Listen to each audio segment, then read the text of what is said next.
ଜଙ୍ଗଲରେ ଏକ ଭାଲୁକୁ ଜୋରରେ ଭୋକ କଲା। ସେ ତା ଖାଦ୍ୟ ଖାଇବା ପାଇଁ ତା ଘର ନିକଟକୁ ଆସିଲା। ତା ଘର ପାଖରେ ଏକ ଛୋଟ ନଈ ଥିଲା। ସେ ନଈ ପାଖକୁ ଖାଦ୍ୟ ଖୋଜିବାକୁ ଗଲା ଓ ନଈ ମଧ୍ୟରେ ଦେଖିଲା ବହୁତ ଗୁଡ଼ିଏ ମାଛ ଅଛି। ସେ ଲୋଭରେ ଭାବିଲା, ମୁଁ ଏ ମାଛ ଗୁଡ଼ିଏ ସବୁ ଖାଇଦେବି। ସେ ହଠାତ୍ ଗୋଟେ ମାଛକୁ ଦେଖିଲା ଓ ହଠାତ୍ ଜମ୍ପ ମାରିକି ସେ ମାଛକୁ ଧରିବାକୁ ଚେଷ୍ଟା କଲା ଓ ମାଛଟିକୁ ଧରି ମଧ୍ୟ ଦେଲା। ସେ ମାଛଟିକୁ ଧରି ସାରିଲା ପରେ ଭାବିଲା, ଏ ମାଛଟି ତ ବହୁତ ଛୋଟ ଅଛି, ଆକୁ ମୁଁ ଖାଇଲେ ମୋ ପେଟରେ କିଛି ବି ହେବନି। ତ ପୁଣି ଅପେକ୍ଷା କଲା, ଆଉ ଏକ ଛୋଟ ମାଛ ଆସିଲା। ତାକୁ ବି ମଧ୍ୟ ଦେଖି ସେ ସେଇଆ ଭାବିଲା, ଏତେ ଛୋଟ ମାଛ ଇଏ ମୋ ପେଟରେ କେଉଁଠି ବି ହେବନି, ଆକୁ ଖାଇବା ଯାହା ନ ଖାଇବା ସେଇଆ। ଏଇଆ ଭାବିକି ବହୁତ ଗୁଡ଼ିଏ ଛୋଟ ମାଛକୁ ସେ ଖାଇଲାନି, ଛାଡ଼ିଦେଲା ଓ ବଡ଼ ମାଛ ପାଇଁ ଅପେକ୍ଷା କରି ବସିଲା।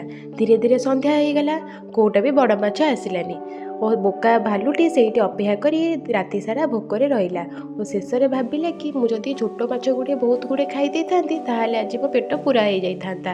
ଆପଣମାନେ କେହି ବୋକା ଭାଲୁ ଭଳି ହେବେନି। ଭାଲୁ ପାଇଁ ଗୋଟେ ଲାଇକ୍ ଆଉ ସବସ୍କ୍ରାଇବ୍ କରିକି ଯିବେ।